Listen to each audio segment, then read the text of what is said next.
Okay, so when you're starting on the wheel, you want to prepare your clay before you sit down, and you should get about 2 to 3 pieces so that if you make a mistake, you have more ready to go, and you don't have to get up and clean your hands and start over.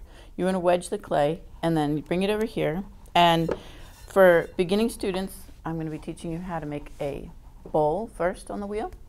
You'll start by making the hit or placing the clay firmly in the center of the wheel, as close to the middle as possible. And then you'll turn the wheel on slowly, okay? And with slow wheel speed and dry hands, you slap center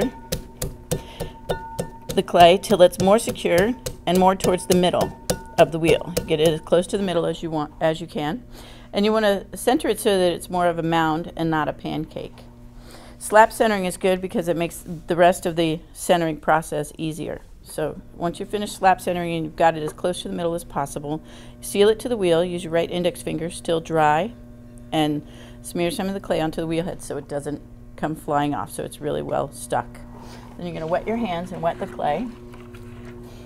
And you're going to increase the wheel speed. Put the heel of your left hand at 7 o'clock, and you're going to be pushing across towards the opposite corner of the wheel. With your blade of your right hand, you're going to push down. And you want to approach the clay after the wheel is turned on and keep everything wet. I'm leaning with my left hand and pushing down with my right, and my elbows are locked into my thighs. Okay? And when it's centered, there's no lateral movement. If it's off center, it's got this wiggliness. So you want to get rid of the lateral movement. You don't want it moving. You lean on it with your left, and you can push down with your right. Okay? And you want the mound to be about as wide as it is tall for beginning. The next step is to open the mound.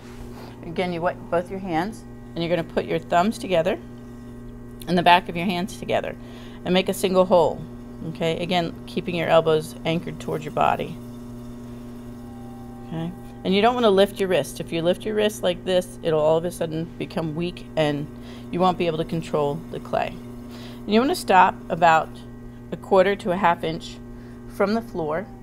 You can check the thickness with a pin tool that I don't happen to have right in front of me. Once you've opened the floor, once you've opened the mound, you're going to open the floor. You're going to put your hand inside.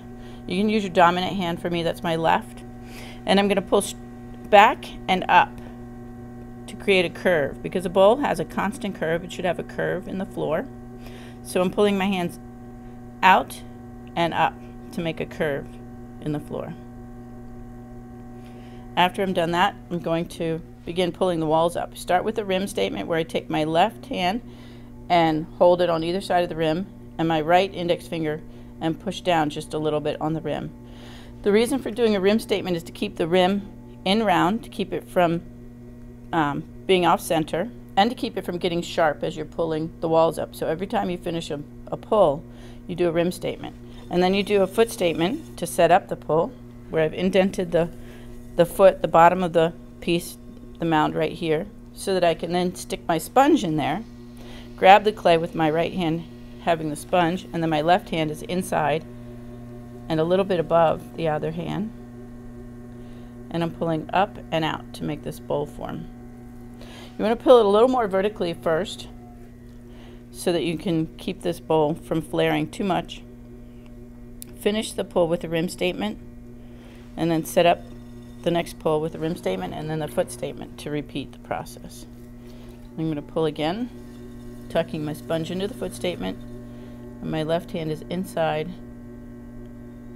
grabbing the clay, pulling it up. You want to leave enough clay in the bottom so that you can trim a foot later. You want to have a constant curve. And when you're finished, you put water on the opposite side of the wheel. You take your wire tool, hold it with your thumbs against the wheel, and pull towards you. You want to pull the water underneath so that it slides off onto your hand. Push it at the base of the bowl, off of the wheel head, onto your other hand. And then you'll transfer this to a wear board. And then when it's leather hard, you'll see how to trim a foot. But I'm going to cut this in half so that you can see what the walls look like. Okay, and how the walls should be even and about a 1/4 inch thick. So you can see the wall here is about a 1/4 inch thick. This extra clay will be trimmed off and we'll be left with a foot later that's about here at the base, the widest part of the floor.